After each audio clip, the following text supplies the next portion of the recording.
I never thought a single moment could completely shatter my perception of everything: trust, love, even what I believed about my own instincts. It was during my father's funeral, a day I'd always imagined would be solemn and respectful. Instead, everything turned upside down in a way I couldn't have prepared for. We'd been a tight-knit family, or so I thought. My wife, Lisa, and I had been together for 8 years. She was the kind of woman who always seemed nurturing, attentive, never one to let her guard down. We had our issues, sure, but I never doubted her affection. Not until that day. The funeral was a blur of black suits, crying relatives, and the smell of lilies heavy in the air. I remember standing by my father's casket trying to hold it together. My wife was beside me, her hand gripping mine a little too tightly, her eyes red-rimmed but still kind. I leaned into her, seeking comfort, feeling the weight of grief pressing down on me. That's when I saw him, my best friend Mark, standing right next to her.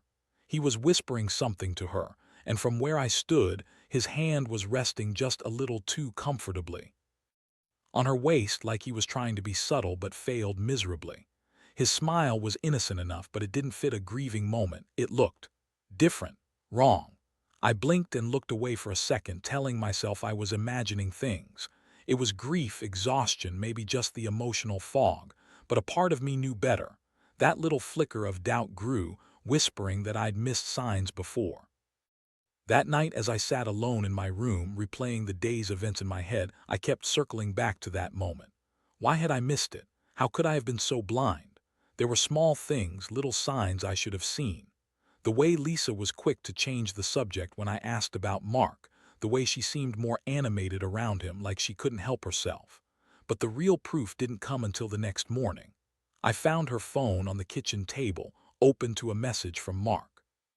It was a joke they'd shared, but the images attached chilled me to my core.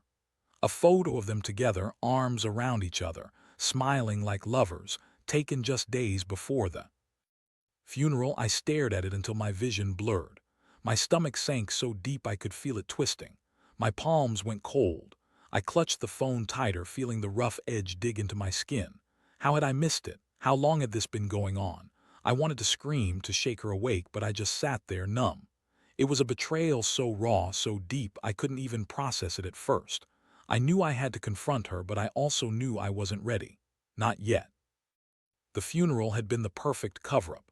While I was there mourning my father, she was with my best friend. The scene played over in my mind, how her face had been so relaxed when I hugged her goodbye. How they looked at each other like they shared a secret no one else knew. I could feel the rage simmering beneath my skin, but I kept it buried, waiting for the right moment to strike. That was just the beginning. I realized I'd been a fool, trusting her blindly. And now I needed to figure out what comes next, because I was done being the fool. I spent the next few days stuck in a fog of disbelief and anger. Every time I saw her, my chest tightened. I couldn't escape the feeling of betrayal, like a knife twisting deeper each time I remembered that photo. I replayed every moment, every little sign I'd ignored or dismissed. The way her voice was softer around Mark, the way she'd brushed past my questions, the way her eyes darted away when I looked too closely. When I finally confronted her, I knew I had to do it carefully, methodically. No rushing, no yelling, at least that was the plan. I wasn't about to give her room to deny or spin her way out. I wanted cold, hard truth, and I was ready to hear it. That evening I called her into the living room. She looked surprised, maybe even guilty, but she played it off like she was just tired. I didn't give her that much. Instead, I set my phone on the coffee table, the picture still open, its digital glow illuminating the tension in the room. "Who is this?" I asked, voice calm but firm. Her eyes flicked to the screen, and I saw the flicker of panic. She hesitated for a second, then tried to brush it off. "It's nothing, just a joke we sent around." "Really? Because it looks like more than a joke." I leaned forward. I saw the message. I wasn't supposed to find it, but I did. "Tell me what's going on." Her face went pale, lips trembling. She looked like she was about to lie, then just sighed and looked away. "It was a mistake. I didn't mean for it to get this far. It was a moment of weakness, and I regret it." That was the moment I felt the cold surge of fury. Not just because of what she'd done, but because she had the nerve to tell me she regretted it, like it was some regretful lapse, not something she'd planned for weeks. I clenched my fists so tight my nails dug into my palms. Weakness, I echoed bitterly. That's all it was, a mistake. How long has this been going on? Her eyes filled with tears. It was a one-time thing, I swear. We weren't thinking clearly. I love you. I only ever loved you. I wanted to believe her. I really did, but I'd seen too much and the evidence was too overwhelming. The betrayal ran too deep. Still, I kept my voice steady. You think I'm stupid? Do you think I don't see the pattern? The way you always brush past me when Mark's around, the way you hide your phone. She broke down then, crying so hard she couldn't speak. I stared at her, feeling every ounce of anger boil inside me. The betrayal wasn't just about the affair, it was about the trust I had in her, shattered like glass. That night I went to bed alone, the image of her with Mark burned into my mind. I knew I couldn't stay silent much longer. I needed a plan, something calculated, something sharp. Next, I started gathering more evidence. I installed a keylogger on her phone, just enough to see her messages without her knowing. I wanted to be sure, to have proof solid enough to confront her properly. The more I watched, the more I saw a pattern I hadn't realized. Late-night texts, secret meetings, whispers of how we can be together once I leave him. It was a complicated mess, but I wasn't going to let her walk away from this, not without consequences. I also reached out to Mark. I needed to know if I was just paranoid or if there was more to this than I'd seen. The conversation was tense, brief, but revealing. Look, I told him, voice cold, if you think I don't know, you're dead wrong. Stay away from her. If I find out you're still involved, I'll make damn sure everyone knows what you both did, including your wives. His reply was a nervous laugh, but I could hear the underlying guilt. That was enough. I had what I needed. Now it was time to execute my plan. I already knew what I was going to do. I had the evidence, I had the motivation, and I was done being the naive fool. The next step was clear. I'd get revenge, and I'd do it on my terms. But how? That's where the real game begins. The plan was slow to take shape, but once I knew what I wanted, I moved quickly. I wasn't interested in a messy, emotional blow-up that left her the victim. No, I wanted her to feel the same betrayal I'd been drowning in. I wanted her to understand what it felt like to have your entire world turned upside down without warning. First, I needed more than just her phone evidence.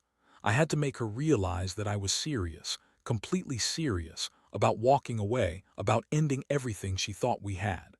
I started by researching how to leave her with nothing, legally and financially. I wasn't about to let her take any advantage, especially after what she'd done. But more immediate, I decided to set some traps.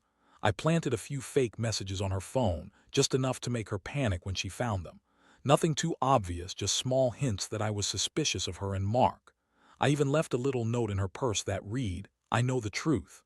It wasn't real, but I knew she'd see it, and that would make her paranoid, shaking her confidence. One evening, I sat her down again. The atmosphere was tense, like the air had thickened with static. She looked nervous, even more so than before. I kept my voice calm, but the coldness underneath was undeniable. "You've been lying," I said. "I know everything, the affair, the messages, the meetings, I've seen enough. So tell me, what do you plan to do now?" She looked like she was about to crack. Tears streamed down her face and her voice trembled. "Please, let's talk. I'll do anything. I didn't mean for it to go this far. We're just what?" I cut her off. "Just a couple of people who couldn't control themselves, or just two selfish bastards who didn't care about the pain they cause." She didn't answer, just looked away, trembling. That's when I laid out my plan. I told her I was done, that I'd be filing for divorce, and that I'd be taking everything, money, the house, everything she cared about. I wanted her to understand that the betrayal was not just emotional but practical. She'd lose it all if she pushed me too far. "I want you to feel the same hurt you gave me," I said sharply. "Because I'm not interested in a quiet exit. You deserve to be punished for what you did. And I'm going to make sure you regret ever crossing me." The look on her face was priceless, a mix of fear, guilt, and helplessness. She begged me to stop, to talk it out, but I wasn't listening anymore. I had already decided what the next move was. The evidence was mounting, and her panic was feeding my resolve. The next day, I reached out to my lawyer. I wanted to make sure I had everything in order. I also made some calls to a private investigator to dig up any other dirt I might need. I was planning an exit that would leave her with nothing, and I wanted to be ready. It wasn't just about revenge anymore. It was about reclaiming control. Meanwhile, I kept a close eye on her. Every move she made, every text she sent, I was there. I wanted to be one step ahead. I also started some subtle but strategic social media posts, cryptic messages about betrayal, trust, and letting go. I wanted her to know I was serious about walking away for good, no matter what she said or did. One night, I caught her sneaking around with her phone again. I didn't say anything at first. I simply followed her, watching her slip into a nearby cafe with Mark's name flashing on the screen. I recorded the whole thing, knowing it would make my case airtight when I finally confronted her. By now, I knew I had her cornered. The only thing left was to wait for the right moment. When she'd understand she'd pushed me so far I was ready to burn it all down. And I was just about there. But there's always that moment when everything snaps. When you realize that no matter how much you plan, the stakes are higher than you imagined. That's when I knew I had to step up my game. Because I'd made my decision, she was going to regret what she did. No second chances, only the consequences. The wait was the hardest part. I knew I'd pushed her to the edge and I could feel the tension building every day. I kept my eyes sharp, watching her every move, waiting for her to slip again. I already had all the evidence I needed, but I wanted her to make the mistake that would seal her fate. One night I came home a little early from work. The house was silent, too silent. I could hear her breathing in the bedroom, faint and uneven. I quietly slipped my phone out of my pocket and activated the recording app I'd installed earlier. If she was planning to say anything incriminating, I wanted it on record. As I approached the door, I heard her whispering on the phone. I froze, listening carefully. "I can't believe he's onto us," she whispered, her voice trembling. "We have to be careful. If he finds out everything, it's over." That was the moment I knew I'd done enough. I pushed the door open gently, revealing her with her phone pressed to her ear. She froze in place when she saw me. Her face went pale and her eyes darted wildly, desperately trying to come up with some excuse. "Who were you talking to?" I asked calmly, taking a step inside. "Care to explain?" She stammered, trying to brush it off. "It's nothing, just a friend." "Friend," I repeated coldly. "Doesn't sound like a friend, it sounds like Mark." Her lips trembled. "I can't." "Save it," I cut her off. "I have everything. The messages, the pictures, the recordings." "You thought you could hide this from me forever, didn't you?" Her face crumpled. She tried to grab her phone, but I was faster. I snatched it away and scrolled through the evidence I'd collected. Her face twisted with fear, then anger, then desperation. "You're finished," I said, "and I'm done pretending I don't see what's right in front of me. Now I want you to pack your things. You're leaving tonight, and don't bother trying to deny or beg. You've already made your choice. Now I'll make mine." She fell to her knees, clutching her hands. "Please, I didn't mean for it to get this bad. I love you, love." I interrupted sharply. "You cheated on me during my father's funeral. While I was supposed to be mourning him, you were with my best friend. That's not love. That's betrayal on a level I can't forgive." Her tears spilled over and she begged, "Give me a chance. I'll do anything." I shook my head, feeling a strange mix of fury and emptiness. "There's nothing left to say. You made your choice, and now you're going to live with the consequences."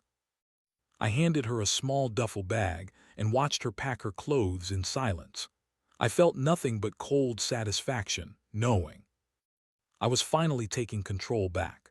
When she was done, she looked at me with despair. "Where are you going?" she whispered. "Wherever I need to," I replied. "But trust me, this is the end. Don't come back. Don't try to contact me. And if I hear even a whisper that you're still involved with Mark, I swear I'll make it your worst nightmare." She nodded weakly, tears streaming freely. I handed her the keys to the house, her last tie to what we once had, and turned away. As she walked out the door, I felt a strange weight lifting off my chest. A chapter of my life had closed, and I was finally free. The next step was clearing the wreckage. I changed the locks, contacted my lawyer to file the divorce papers, and made sure all her accounts were shut down. I didn't want her coming back, trying to claw her way into my life again. As I sat in the quiet of what used to be my home, I realized something. I'd been a fool, but I wasn't anymore. I'd taken back my dignity, and I'd made damn sure she paid for her betrayal. I learned that sometimes the only way to heal is to burn the bridge behind you. And honestly, It felt damn good. That's when I knew I'd never let someone do that to me again. Trust is easy to break, but rebuilding it is impossible once it's shattered. So if you're in a situation where someone's betrayal is staring you in the face, remember this. Take control, act decisively, and never let yourself be a fool twice. The days that followed were a strange mix of relief and hollow emptiness. I wasn't expecting to feel so. Numb after finally cutting her loose. Part of me had thought revenge would bring some kind of satisfaction, but it left me feeling drained, almost hollowed out. Still, I knew I'd done what I had to do. There was no going back now. I moved out of the house that night, tossing the keys onto her pillow like a parting shot. Watching her walk away, her figure shrinking into the distance, I felt a strange disconnect, like I'd been watching someone else's life, not my own. I told myself I'd be better off, that my future was waiting somewhere beyond the wreckage of our relationship. Still, I couldn't shake the image of her face, tears streaming, desperation in her eyes. I spent the next few days rebuilding my life, piece by piece. I stayed with a trusted friend, and I started therapy to help manage the anger simmering just beneath the surface. I knew I'd need time to heal, to trust again, but I also knew I'd never forget what she did. It was a wound that would take years to fully close. Meanwhile, I kept tabs on her from a distance. Not out of obsession, but because I wanted to make sure she stayed gone. I watched her social media updates, saw her try to rebuild her life, new apartment, new job, pretending everything was fine. The truth was I knew better. I knew she was hurting just as I'd been, but I also knew she deserved it. One day I ran into Mark unexpectedly. We were at a coffee shop and I recognized him immediately. He looked nervous, shifting in his seat, avoiding eye contact. I approached him, my stomach twisting again, but I kept my voice cold. "You're lucky I don't want to make this uglier," I said. "Just stay away from her, Mark. If I find out you're still involved or trying to contact her, I'll make sure you regret it." He nodded quickly, eyes wide with fear. "I swear I'm done. I just want to move on." "Good," I said, turning to leave. "Because I'm done chasing ghosts, and I'm done forgiving betrayal." That moment was a small victory. I could see the fear in his eyes, and that made me feel like I'd reclaimed some control, even after everything. I had no illusions about how fragile things still were, but I was ready to start rebuilding, stronger than before. I knew I'd have to be careful, though. I'd heard that sometimes revenge can turn toxic if you let it fester. So I made a conscious effort to focus on myself: work, friends, new hobbies. I knew I needed to rebuild my sense of trust, not just in others but in myself. Living with what she did, I realized, wasn't going to be easy. But I also learned that revenge isn't about destroying someone else. It's about reclaiming your own dignity. It's about standing up, making a statement that says, "You don't get to hurt me," and walk away unscathed. Now, I'm not perfect. I still get angry sometimes. I still think about what could have been if she hadn't betrayed me. But I also know I'm better off without her. I've learned to trust my gut, to see red flags before they become scars, and to never let myself be blindsided again. And that's the biggest lesson I can pass along. If someone betrays you, don't just cut them loose. Take back your power. Look out for yourself. Because if you don't, someone else will do it for you, and it won't be pretty. Next, I'll tell you how I finally closed that chapter for good. But trust me, it wasn't easy. After everything, the betrayals, the lies, the revenge, I finally reached a point where I felt I could breathe again. It wasn't a quick process, and I won't pretend I fully moved on overnight, but I had taken control. I'd faced the demons, dealt with the fallout, and come out on the other side with a clearer mind and a stronger sense of who I was. One day, I went over to the house that had been ours. It felt strange walking through the empty rooms, memories replaying like shadowy ghosts.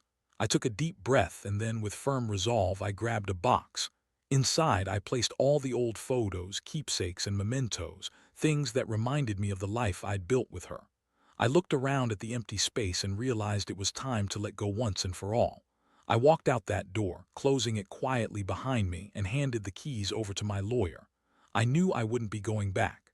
As I left, I felt a strange sense of closure, an ending I could finally accept. A few days later, I went to the courthouse to file for divorce. Sitting there, feeling the weight of the papers in my hand, I knew this was the final step. I signed my name with a steady hand and watched as the clerk stamped everything official. It was over. I left that courthouse with a small sense of victory, knowing I'd survived the storm and come out stronger. It wasn't about revenge anymore. It was about reclaiming who I was before she betrayed me. About rebuilding trust in myself and in the idea that I deserved better.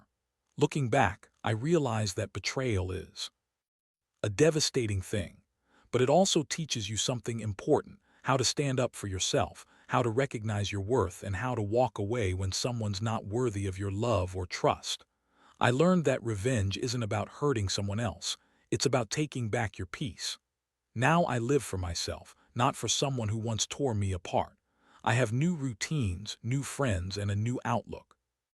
I sleep better at night knowing I didn't let her destroy me, and I made sure she paid for what she did, without losing myself in the process.